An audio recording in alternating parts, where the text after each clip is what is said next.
Podcast ARSAT Conecta. Hablamos sobre nuestra participación en la conectividad nacional.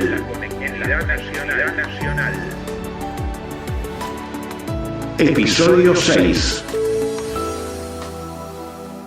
Hola, les damos la bienvenida a un nuevo podcast de ARSAT. En este caso, para referirnos al Centro Nacional de Datos, conocido comúnmente como el Data Center que ARSAT tiene en la localidad de Benavides, y para eso vamos a estar hablando con el subgerente del sector, Leandro Tino. ¿Cómo andás, Leandro? Hola, Charlie. La importancia que tiene el Data Center se trata de uno de los 4 pilares de ARSAT, junto a los servicios satelitales, a la red federal de fibra óptica y a la televisión digital abierta. Pero ahora nos vamos a referir a las consideraciones y a qué es concretamente un Centro Nacional de Datos. ¿Para qué sirve un Centro Nacional de Datos? Y para esto entonces vamos a empezar a preguntárselo a Leandro. ¿Qué es un data center? Bueno, un data center o un centro de datos, como vos decís, se utiliza normalmente la palabra en inglés, data center, pero es un edificio que aloja equipamiento informático, normalmente, y todos los medios como para que ese equipamiento informático funcione. Nuestro data center es un data center como cualquiera del mercado, tiene una importancia fundamental en el país, además, porque es un data center grande y con certificaciones internacionales. Y en concreto, un data center lo que hace es procesar datos y almacenar información en función de las necesidades de los clientes. Es decir, hay un cliente X que necesita recolectar datos producto de la actividad que desarrolla, procesar esos datos, elaborar informes, publicar las páginas en su web, etcétera, etcétera, todos esos resultados. Y en particular podría llegar a tener un centro de cómputo propio, o ahora, como se ve en el mundo, es delegar esa función en empresas como data centers que, por cuestiones de costos, por cuestiones de seguridad de la información y por otras razones, conviene, y eso es lo que definitivamente hacemos nosotros, es dar servicio de lo que después vamos a charlar, que es nube, ¿sí? Servicios de nube, lo que ahora comúnmente se denomina servicios de nube, a clientes del Estado Nacional y clientes privados. Contanos un poco acerca de la historia del data center. Bueno, el data center se puso en funcionamiento a principios del 2013, si bien se empezó a construir en el 2012, fue una construcción por el tamaño que vos ves de las instalaciones, muy rápida, y la idea fue construir un edificio como parte de un plan de conectividad completa que abarcaba el país y que complementaba los planes de conectividad satelital a través de los lanzamientos de los satélites ARSAT-1 y ARSAT-2, de la televisión digital abierta, de la red federal de fibra óptica y el data center como complementando todo lo que resultara de las necesidades de procesamiento y almacenamiento de información de todo el resto de las áreas, ¿sí? Sin ir más lejos, el data center sirve como punto fundamental de interconexión, la interconexión principal de la red federal de fibra óptica, que la tenemos alojada acá también. Entonces, el data center es como el corazón desde el punto de vista de sistemas y de interconexión de todo el resto de las unidades de negocio, ¿sí? Entonces, es fundamental, realmente. A partir del 2013 se inauguraron 2 de las 5 salas que tenemos actualmente y se lo puso a funcionar muy rápidamente con aquellos clientes que provenían del Estado, es decir, organismos del Estado que fundamentalmente como segundo sitio o segunda sala de cómputo tenían a ARSAT por si en las salas principales de ellos había algún problema. Claro, Leandro, pues, es importante esto que contás porque históricamente cada ministerio, cada dependencia tendía, obviamente en mucha menor medida a este lugar donde estamos haciendo la entrevista, claro, tendía a tener su propio centro de datos para almacenamiento de la información. Pero eso fue migrando, en este caso, en la política ministerial hacia este data center de Benavides con el paso del tiempo.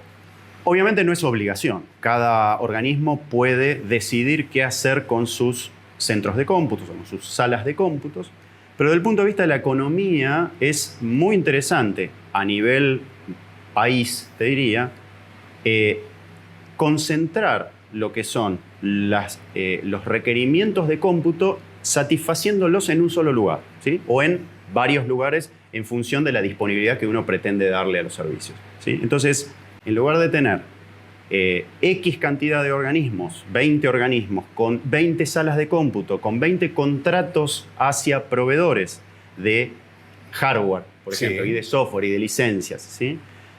Concentrar eso, de vuelta, como parte de una política de disponibilidad de la información en un segundo lugar, concentrado y con un solo contrato de mantenimiento, si querés, de todo el parque de infraestructura, conviene desde el punto de vista económico, ¿sí? Además, aquí se agregan, esto no es de ARSAT solamente, es de todos los data centers del mundo. Sí. Desde el punto de vista de economía de escala, conviene porque es más barato en lugar de proliferar con un montón de salas de cómputo que normalmente no tienen los niveles de seguridad que tienen los data centers grandes como este, ¿sí? Claro. Es básicamente. Explicabas recién las características del alojamiento. Ahora, ¿cuáles son qué tipo de trámites o de documentos se pueden alojar? Por ejemplo, podemos estar hablando de toda la administración o todo el personal de un determinado ministerio, clasificación de firmas electrónicas, distintas variantes de ese estilo. Normalmente lo que nosotros hacemos aquí es contar, como te decía recién, con instalaciones como para almacenar la información de manera segura desde el punto de vista físico, desde el punto de vista del acceso lógico a esa información. Sin ir más lejos, nosotros tenemos una instalación muy importante acá y que sirve como ejemplo, es la aplicación digital a través de la cual todos los organismos firman sus documentos. Y eso, digamos, incluye también los decretos de Alberto Fernández. Digamos. Los decretos del presidente se firman con la aplicación Gestión Documental Electrónica, GDE, y la tenemos alojada acá, ¿sí? En 2 salas, digamos, y con el máximo nivel de seguridad. Casos como esos abundan. Tenemos instalaciones de los ministerios de Transporte, de Turismo, de Salud, que fue fundamental por el tema del 2020 y la contabilización y el procesamiento de los datos del COVID. Ministerio de Educación. Ministerio de Educación hostea, permítaseme la palabra, procesa o cuenta con aplicaciones de aulas virtuales, es decir, las universidades, los colegios, etcétera, etcétera, cuenta con la capacidad de ARSAT de brindar estos servicios de aulas virtuales e incluso de videoconferencia para dar las clases. Así que el rol del data center para todos estos organismos es fundamental, digamos, es la idea.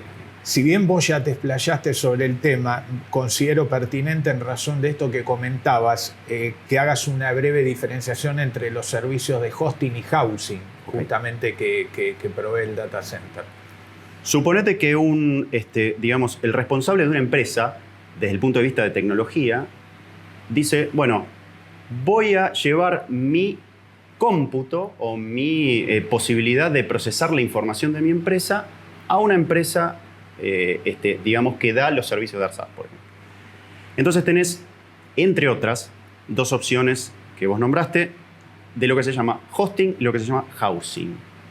El housing es la empresa tiene ya su centro de cómputos y muda o migra parte de ese equipamiento físico, es decir, esos racks, esos servidores, a un espacio que nosotros le damos en donde tiene 3 cuestiones fundamentales que cubrimos. La parte de alimentación eléctrica, la refrigeración y la conectividad, ¿sí?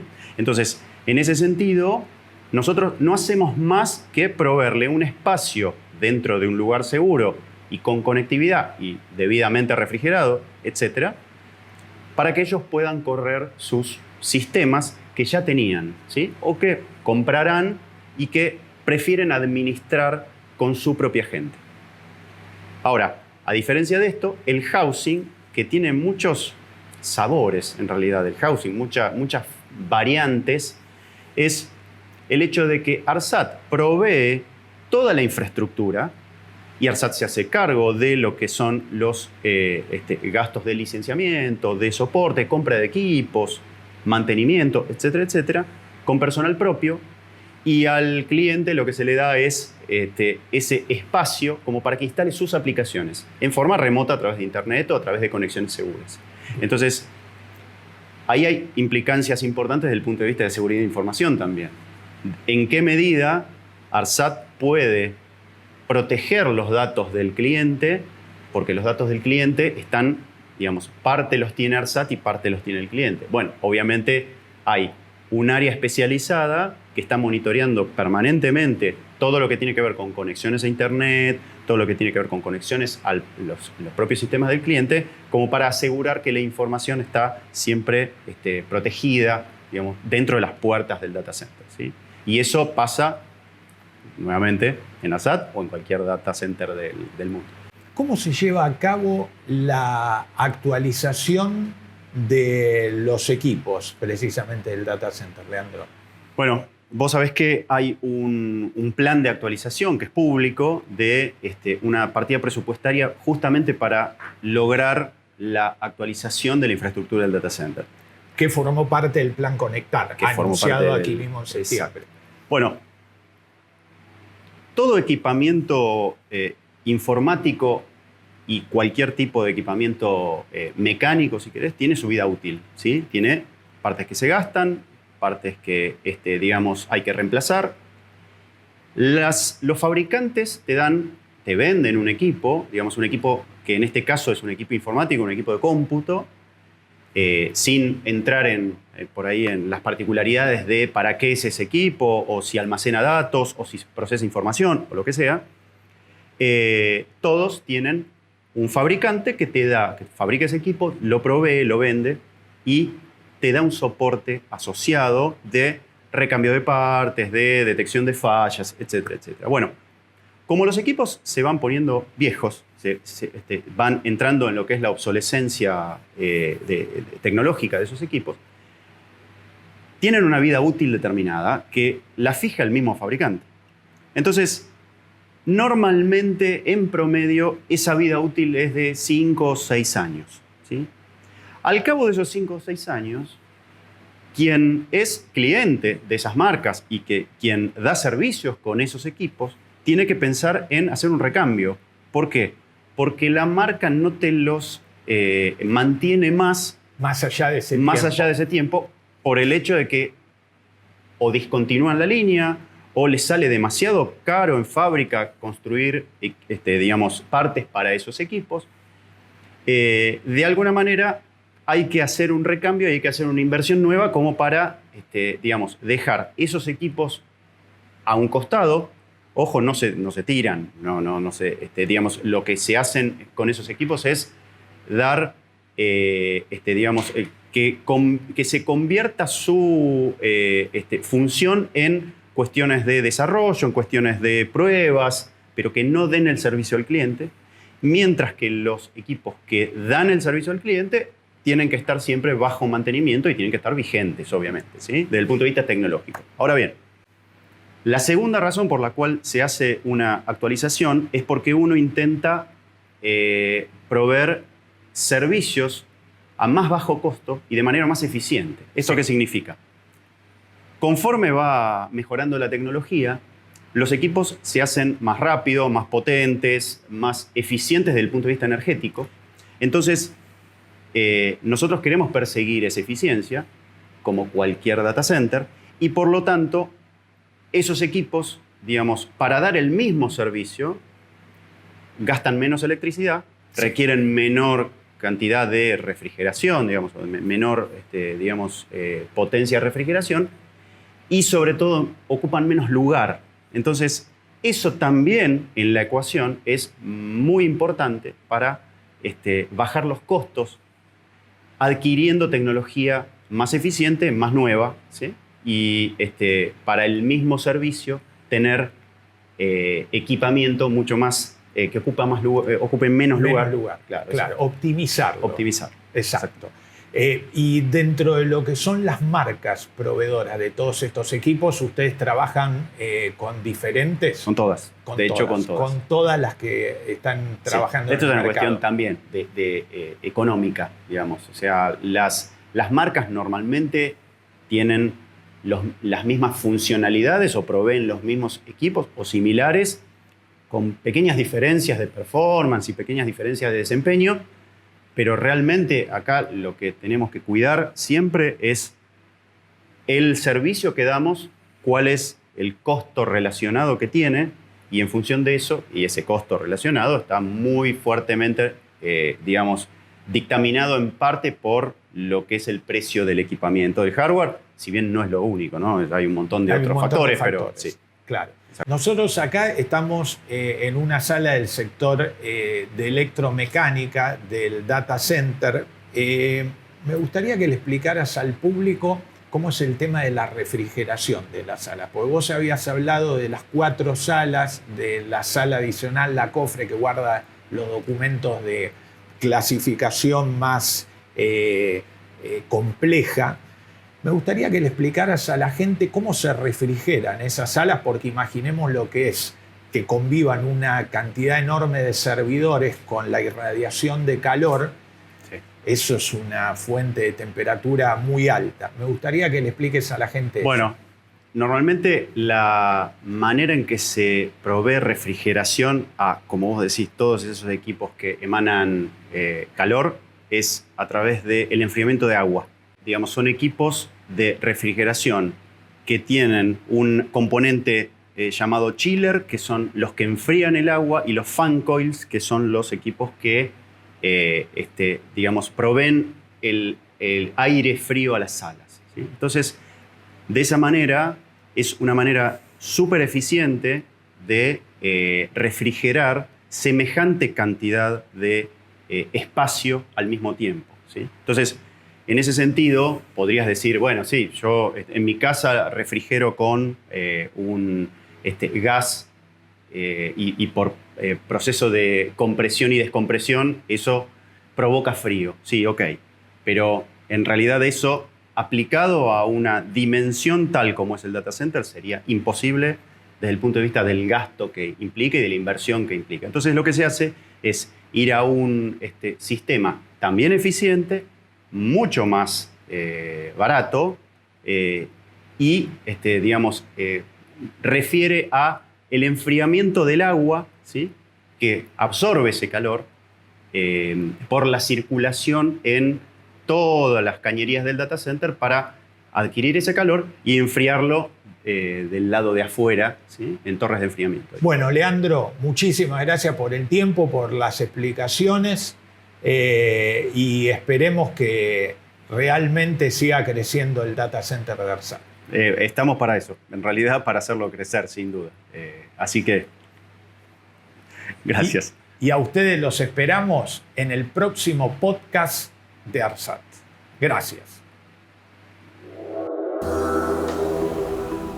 Somos la empresa de telecomunicaciones del Estado Nacional Argentino. Reafirmamos nuestro compromiso de conectar a toda la Argentina, por cielo, tierra y aire.